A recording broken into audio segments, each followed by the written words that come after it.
এইগুলো একটু লোকজন থাকলে ভালো লাগে। ভালো করে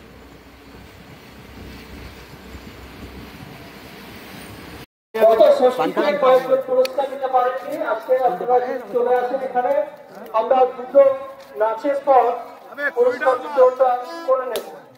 গতকাল সমস্ত প্রতিযোগী উত্তীর্ণ হয়েছেন, পুরস্কার পাওয়ার দাবি করেন এবং এই পুরস্কারগুলো কয়েকদিন ধরে যে প্রতিযোগিতায় এই সমস্ত পুরস্কার বিতরণ হচ্ছে, সঙ্গীতা দেশেশ ও সোনালী ভ্যারাইটিসের কর্ণধার রামানন্দ দাস মহাশয় সমস্ত এই পুরস্কারগুলো উনি দান করেছেন।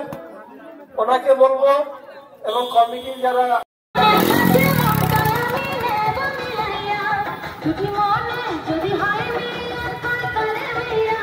বন্ধু